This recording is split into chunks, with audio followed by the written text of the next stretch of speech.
Hola, bon dia, expatportugal.com's Carl Munson here. That sounds a bit complicated when I put it like that, doesn't it? It's a Good Morning Portugal show with me, Carl Munson, from expatsportugal.com. That's better, isn't it?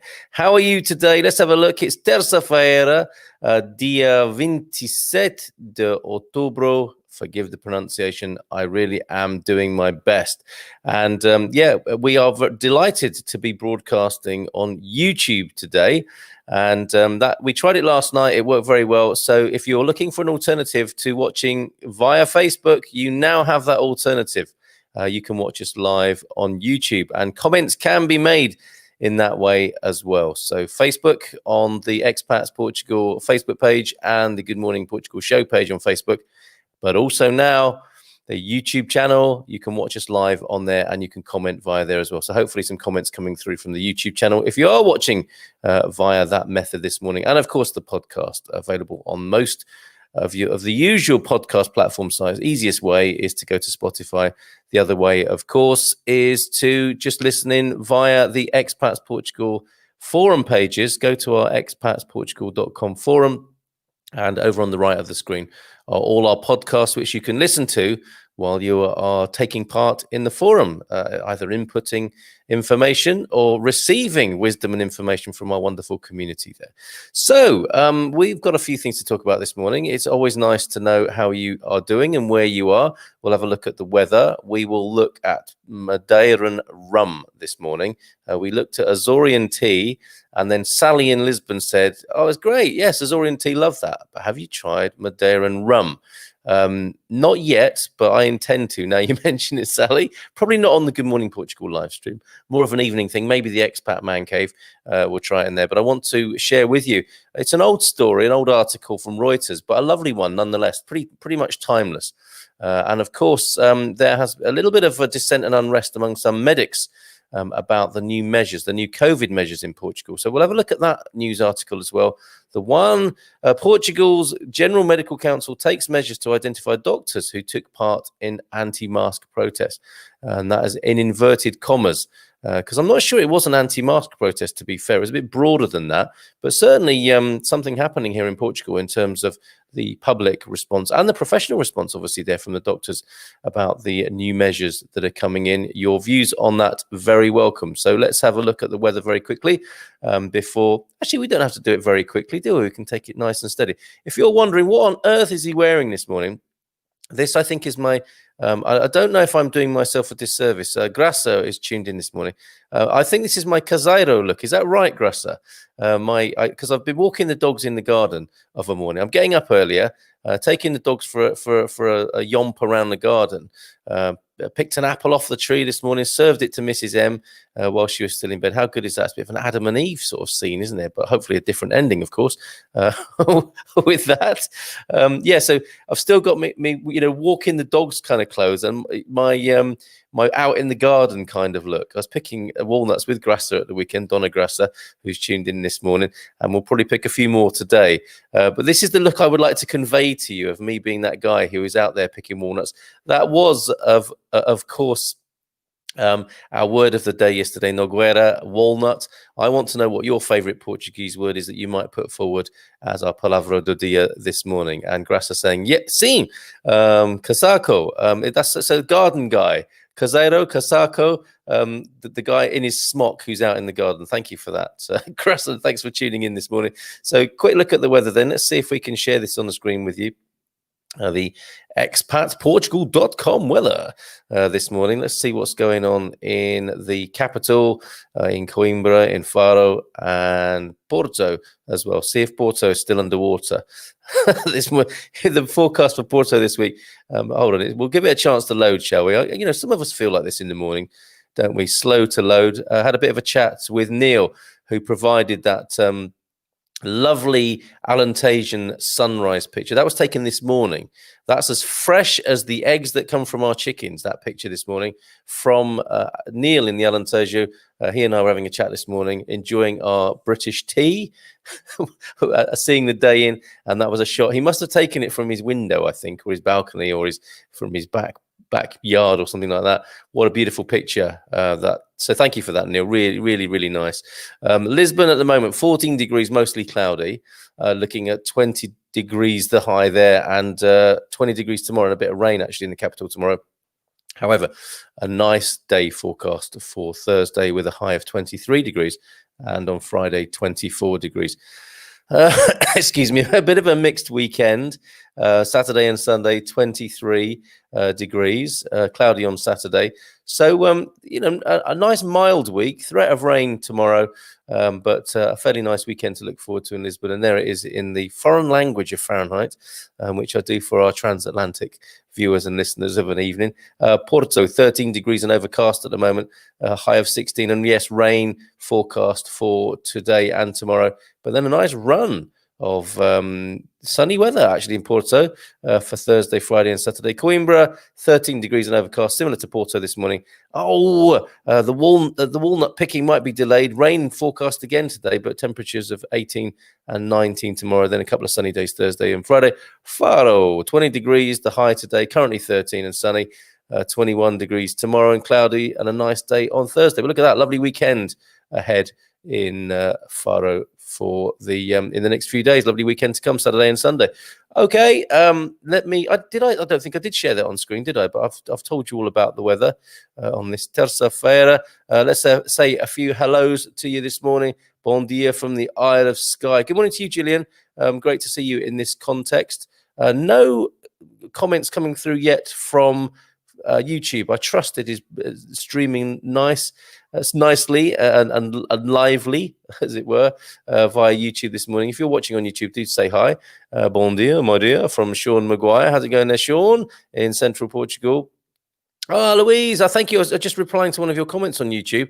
Good morning. I have reluctantly come on Facebook so I can join you live. And that's on the morning when we tell you that we broadcast live on YouTube now. So you won't have to do that, Louise. How about that? That's it. I know I do understand a lot of people's antagonism and unwillingness to be on Facebook. I totally get it. It's just a very convenient way of us reaching quite a few people. But yes, you do have that option now to listen live via YouTube. Great development for us. Paul Williams, bon dia a todos. How are you, Paul? How's it going? How are you settling in? Druba, our wonderful man from Sintra's farming family, who we featured last Friday. Bit of a hero, actually. If you go and look at some of the comments, Truba, your appearance on the show last Friday was very inspiring for a lot of people. So thank you for being here last Friday, and thank you for your bon dia todos this morning. How's the weather? How's it looking in Sintra today? My favorite Portuguese word is a baladiça, meaning the last drink of the night, one for the road. We will go with that, Pete, if nothing else comes up that is more appropriate to the day. But that's a pretty cool word, a pretty good word to know, isn't it? And you would impress your new Portuguese friends, I think, if towards the end of the evening you mentioned the baladiça. What would you say? Queriam baladiça, perhaps? I don't know. You tell me. Pete, Philomena needs to talk to you. She was asking me about mushroom foraging, and she knows of somebody who wants to do a bit of mushroom foraging. I think Panella way. So maybe you could have a word with Philomena if you know of some new mushroom forages. Time of the year, isn't it, for it? So if you're being a fun guy anytime soon, maybe you could let Philomena know so she can tell her friend. How good is the service on this show? Kedar Nath is here. Good morning to you, Kedar. Great to hear from you. I think possibly the first time on the screen with us. And Jenny Dufus, hi from Olhos d'Água, the Algarve. Good morning to you, Jenny. Great to hear from you. Thank you for saying hi. And on YouTube, yes, it's actually happening. Neil Perkins in a producer role over there, taking stock and having a look at things to see if it is working correctly, and it would appear it is. Good morning from the world of YouTube, just to make you happy. Thank you, Neil, appreciate it.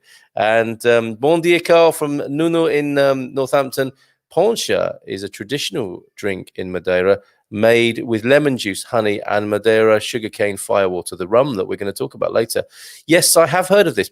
Poncha, I guess, approximates to punch, doesn't it? And that will be the Madeiran punch that is served to tourists over there as a bit of a speciality. Thank you for that, Nuno. That is what we come here for, to share such wonderful information, broaden our minds. Virtual travel, I guess. If you can't get to Portugal at the moment, you can travel to Portugal virtually with us and hear wonderful information like that. I have a little bit of an announcement, something else to share with you on screen, and that will be, drum roll, this week's Good Morning Portugal Wine Club wine is none other than that Portuguese classic, Matias Rosé. Would you believe? We haven't tasted Matias Rosé officially in the tasting, and we are going to be doing that this week.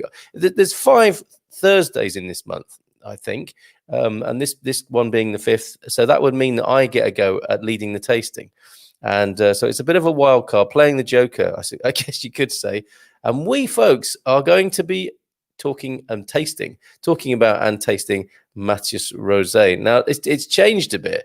Part of the reason for me doing this is to challenge people's preconceptions about Matias Rosé. And believe me, this is exactly the condition I was in. Our friend of the show, Julie Marsh, is partial to a bit of Matias. And I thought, Matias Rosé, that's the drink that was sort of made famous in the UK in the 1970s. Does anybody drink that anymore? And isn't it a kind of syrupy rosé? And I was a bit sort of snobby about it. But I've discovered more recently that, yes, on the one hand, it's not quite as we might imagine. And I shouldn't be such a snob, secondly, and probably more importantly. So there it is on the screen there. I hope you can see that. That is the one we're trying. You'll see that the brand has been extended quite extensively with all these different variants and different presentations of the original. If I scroll through them and show you. But this one here, this is what we'll be tasting on Thursday. Part of the rationale is that we have struggled to have people have the wine that we're tasting, and we're working on that. But if you can't find Matias Rosé around the world, there's probably not much chance of finding any other Portuguese wine. This should be everywhere. Sograpa are a huge wine producing company. It is the jewel in their crown, I think. And this wine is known all over the world. It apparently is a favourite of Her Majesty the Queen in England. It was a favourite of Jimi Hendrix. Jimi Hendrix is pictured drinking straight out the bottle, I hasten to add, in a rock and roll kind of way, the Matias back in the 60s. And Saddam Hussein apparently as well was partial. Some Matias Rosé found in the cellars of Saddam Hussein. So you'll be in good company on Thursday when you join us ninjas to try this classic, this Portuguese classic. What does it say there? Established, I can't see that. 1962, is it? 1942? A long time ago anyway. Maybe the Queen's been drinking it since it was invented. Matias Rosé Tempranillo. Look at this. That's a variant of it. Matias Rosé Sparkling Brut. Pink Rosé, Pink Fizz, there. And also a Matias Sparkling Demi-Sec Rosé.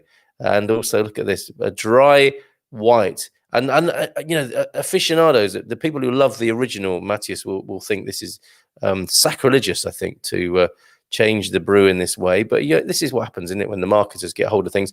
But the one we're trying on Thursday, the original and best, as it says on the label there, the original rosé of Portugal, the Matias. We will be trying that. So do grab one and join us from 9 o'clock. We will be tasting on screen with the ninjas, and we invite you to join us at home. Obviously, make sure you are over 18 if you're doing that. and all those other sort of drink responsibly patronizing messages that people tend to say when talking about alcohol. So here we are on a Good Morning Portugal show with me, Carl Munson of expatsportugal.com. Do sign up free at our community, expatsportugal.com, or get a bunch of discounts and benefits if you become a premium member for the small fee of €25 currently, and get a load of discounts off our professional services, the likes of Peter von Noonan, who joins us on Thursday for the Portugal Calling webinar. Peter back to talk about how to secure or find and secure property in Portugal. He's a great lad, is Peter, a Dutchman. I really find that the Dutch and British sense of humour is quite synergistic. So looking forward to talking with Peter again, and he'll be answering your questions. He'll be answering your questions about property in Portugal. Just laughing, giggling at Ty's Ty's mention there or comment there. Wine show every day. Not quite, Ty. Not yet. Anyway. How small are those Matthias bottles? I should have brought it in this morning. It's still the shape you remember. And maybe what we need to do as well is maybe run a workshop afterwards, after we finish the wine, to make a nice table lamp or candlestick holder from the Matthias bottle. That and the Chianti Classico, of course, which were the when things got exciting in the UK around wine, which is probably in the 70s. People had, Chianti in those straw bottles, didn't they, with red candle wax dribbling down them. They might make a nice table lamp as well from an empty bottle. So you just sort of plug in one of those light fittings. We could and probably should do that. Okay, who else is here this morning? Andy Craig is here. Bon dia, Carl from Andy. How you doing, Andy? And yes, good news for you. If I stereotype you here at this point, from my conversation I had with Neil and our love of tea in the morning, you can, because we were talking about loose leaf tea yesterday, you can get Yorkshire tea. Where they grow it in Yorkshire, I do not know, but you can get Yorkshire tea in loose leaf form. And I was suggesting that expats with time on their hands really shouldn't be so lazy as to use a tea bag, right? The environmental consequences are dire with tea bags, as I think we're beginning to know. But more, equally importantly, possibly more importantly, it's civilized and calming. It's part of being here, isn't it? The calma, tranquillo lifestyle of Portugal, to make tea with loose leaves, not to just, chuck it in the cup, mash it in the cup, as we say in Yorkshire, and then drink it, quickly. Being here and living a calm expat retired lifestyle, you want to be taking life, you want to be savoring every moment, don't you? And that includes the tea as well. So I don't know if you're a tea drinker, Andy, but good news for all Yorkshire tea fans who want to be a little bit more sophisticated with their intake and the processing of their tea. What's the word? The infusion of their tea. You can get Yorkshire tea in loose leaf form. Okay, Louise has said that she's left Facebook, couldn't stand being on Facebook, and has gone to her preferred platform of YouTube. Bit new to me, actually. I'm in the Facebook habit, so I think I probably will spend more time on YouTube as the years unfold and roll by. It was Will saying how small are those Matthias bottles. You strike me, Will, as somebody who'd be up for making a table lamp out of a Matthias Rosé bottle. Sugrab actually changed the blend of their market leader, so it is no longer that 70s pink syrup. And that will come as good news to some people who have dismissed it out of hand already, Neil. So thank you for that, making the case for Matthias Rosé there. I expect the whole world will be drinking with us on Thursday. No excuses, people. Apart from Ty, I think we know we hear you loud and clear, Ty, and your feelings about wine. My mum and dad had Matthias Rosé at their wedding in the late 60s. How lovely! That would have been really cool, wouldn't it? The rosé against perhaps the white place settings. Beautiful and probably very trendy, on trend in the 60s to have Matthias Rosé. What a lovely memory to share there, Sean. Thank you. And that was in Ireland. Fabulous. Have you got a picture, Sean? If you could dig a picture out, your mum and dad's wedding reception can go alongside Jimi Hendrix drinking Matthias out the bottle on stage as these iconic moments in the history of Matthias Rosé. All right, let's move on to no Ty. It's not a wine every day. It's rum as well. And the tea, like wine, is only blended in Yorkshire. I knew that really, Neil, allegedly from many different tea leaf suppliers. So it's not single estate then. It's a blend. Please let Philomena Pascual know that I have sent her a message about mushrooming in the Penella area. Oh, I say. Nice one, Pete. Thanks for that. Okay, let's have a look at rum in Madeira then. Sally in Lisbon said I ought to do this, so I am. And I love this little article that I found. It is an old one, like I said, but I think it has a sort of timeless quality to it, as Madeiran rum, I think, has a timeless quality to it. So let me bring it up on screen so you can see. It's a rum thing. This, thanks to Reuters, it's a rum thing. Madeira's lost spirit gets a boost. So even if you're not a drinker, you can learn a little bit about Madeira here. Funchal, Portugal, Dateline, Funchal, back to 2017. Yes, an old article, an oldie but goodie, not unlike a few of us here. The Portuguese island of Madeira is best known for its eponymous fortified wine. but it was not always king of drinks alone. There was rum too. And here's a lovely interior shot for those of you listening on the podcast.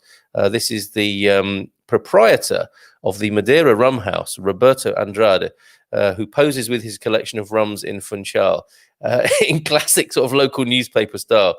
Roberto, just pick up a bottle, will you? We're going to take a picture. Pretend to be interested in it. Read the label. That's it. Perfect. Say cheese or say Madeiran rum. The island out in the Atlantic and closer to the northwest coast of Africa than Lisbon. So this is interesting, isn't it? Learning about Madeira here. Still has a few rum distilleries, and the spirit is widely found diluted in the fruity ponchas that Nuno mentioned earlier on, or punches that pervade tourist bars. I'm up for trying that on the Man Cave one night, the Madeiran poncha, maybe in a poncho. This change of style of dress I've got here, we could go full Clint Eastwood, couldn't we, with a poncho on, smoke a little cheroot and sip on a fruity poncha. But the number of distilleries on the island is now less than a handful.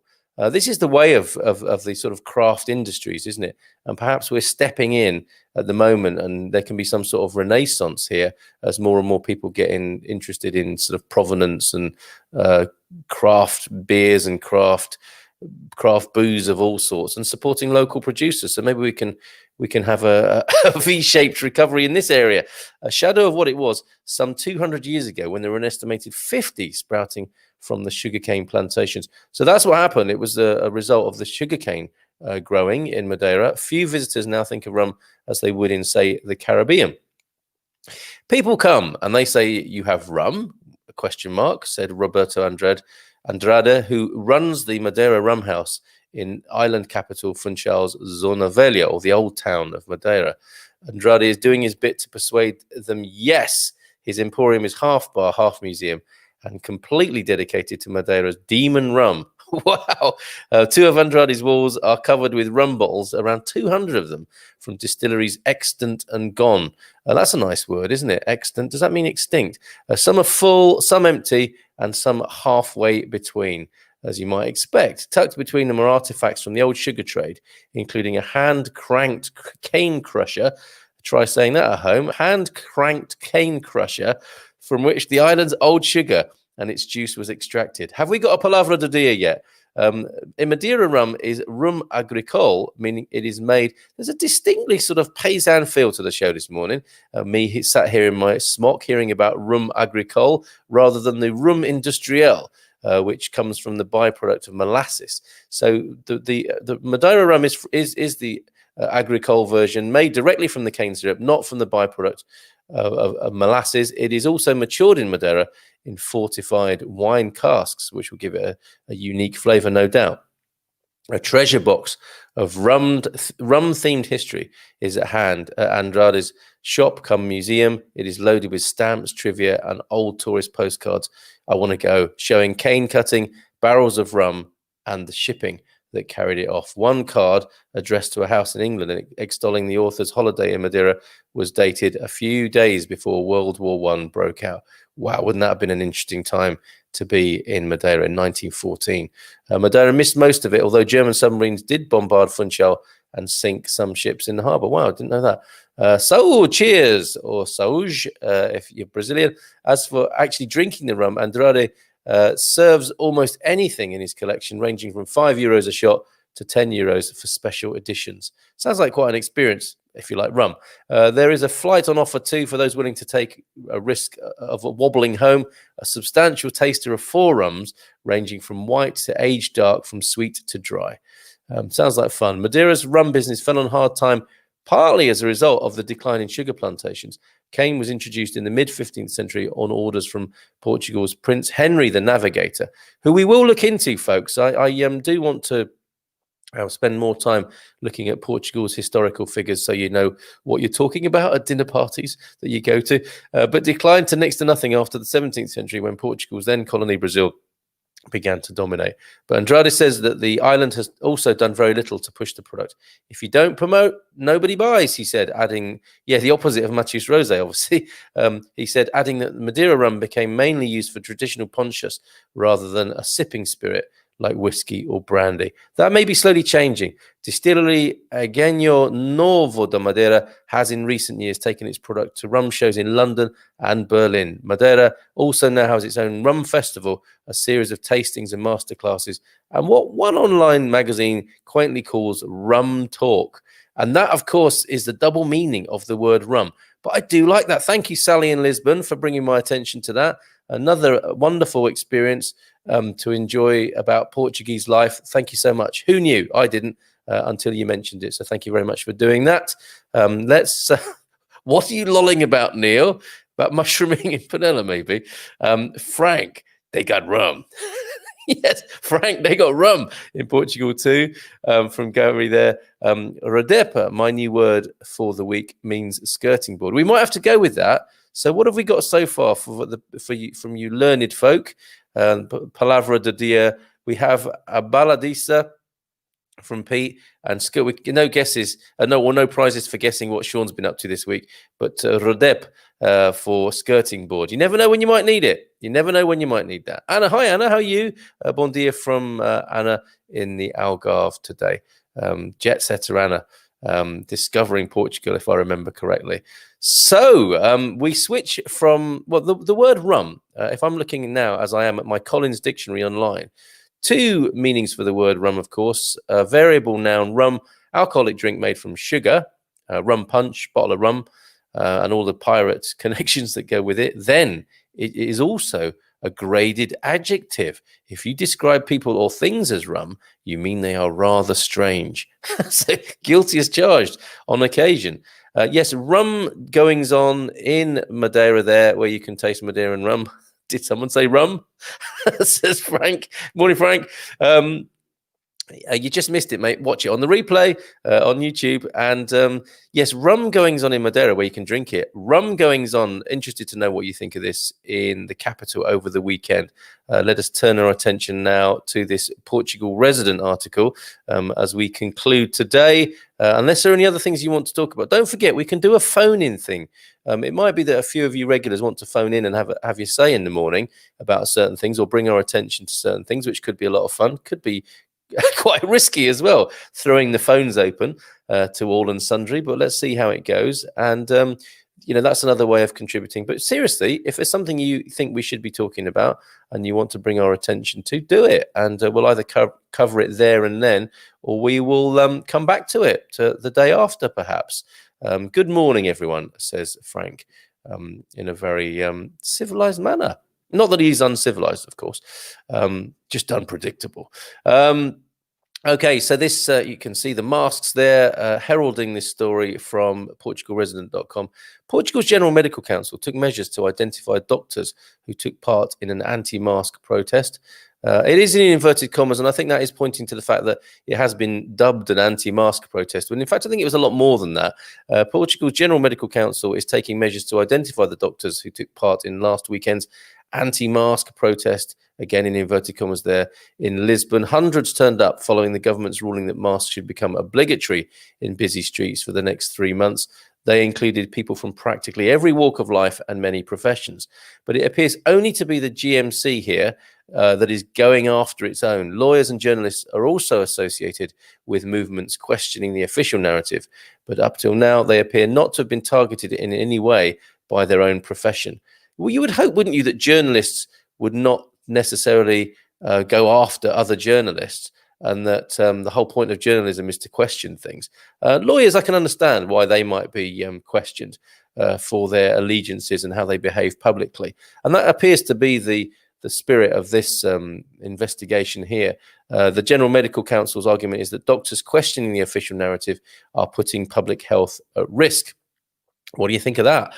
President Miguel Guimarães told SIC Television News that efforts are now being made to identify the doctors that took part in Saturday's protest, which has got quite a sort of dark undertone to it, hasn't it? Well, 6 separate disciplinary proceedings have already been taken out against doctors that have been putting their own opinions over social media. In a democracy, I'm thinking I would welcome doctors being outspoken and sharing their views. Why wouldn't they? But I'm sure, like with everything, and as I get older, I do, I'm less polarized. Tell me, what is the other side of that? Why shouldn't doctors speak of their personal feelings in a public forum or on social media, for example? So interested to hear what you have to say about that. Okay, and pronunciation check there for me. The word for skirting board, which might be our palabra de dia, is should be pronounced rodapa or rodape. Rodape. Okay, not rodap, as I was trying to say. And maybe I've been saying so great, the producers of Machis Rose, wrong. Should that be sagrape? So rodape is the word for skirting board until we hear otherwise. Thank you for that, Sean. Also been in Madeira on her travels, has Anna. Best place to celebrate New Year's. Marvelous fireworks in Funchal.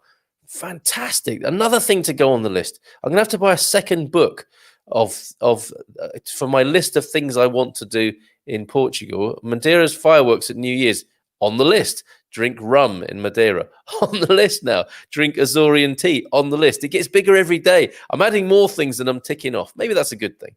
Gary Austin goes to prove Big Brother is always watching, no matter who's supposed to be in charge.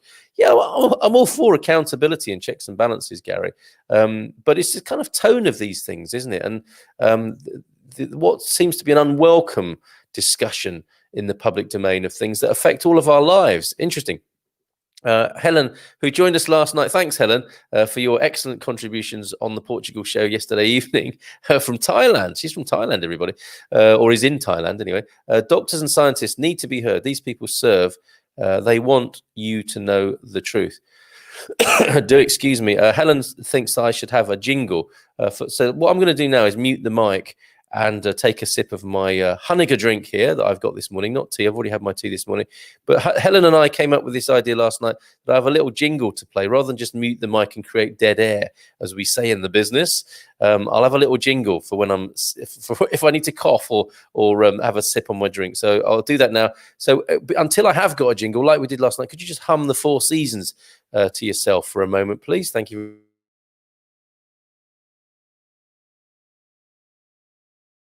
Your call is important to us. Please hold. Interesting. Doctors and scientists need to be heard. These people serve. And of course, they will all have different views, won't they? They won't all have the same view. And I like, on the one hand, yes, a general medical council will uphold standards of behavior. You want that, don't you? Because obviously, doctors are humans as well. And to err is only human. And doctors err occasionally and make mistakes and so on. And of course, should be held accountable and perhaps observed, overseen by a council of some sort of supervision. And then, is this a right use of that? Thank you for that idea, Gary. Is this the right use of going after, as was said in the article, going after people to, why shouldn't they be at a demo? Why shouldn't they question the official narrative? I'm wondering, because we're all grown-ups, we're all intelligent people, aren't we? And we're capable of making our own minds up from a broad and rich picture of opinions. So that's a sort of world I'd like to live in anyway. It's not easy, is it? It's much easier to be told what to do. And sometimes we want that too. But it's probably a lot better to form your own opinion and furnish it as fully and freely and widely as possible, rather than just to sort of stick to a very narrow bandwidth of discussion and debate, and just be told what to do at any given moment by a government. I think it's about leadership, isn't it? It's about inspiring and suggesting to people what might be a good thing to do in such a way that people feel, yes, that is a good thing to do, and they want to do it. But yeah, I think, some people are suggesting, sensing at the moment that it isn't quite like that. There is just there are directives coming that should be followed. And that's making a few people feel uncomfortable. And as we see here, doctors and lawyers among them. Suggestion for the jingle, right said Fred, let's have a cup of tea jingle. That is so old, Gary, that it may well be out of copyright and I might be able to get away with using that. But other suggestions are welcome. Could be the Four Seasons, could be right said Fred.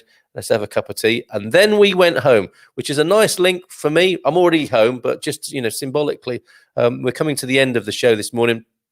Apart from this comment just in, You know me, I'm a sucker for a comment. And this one in from Helen: we should be open to questioning everything with accountability.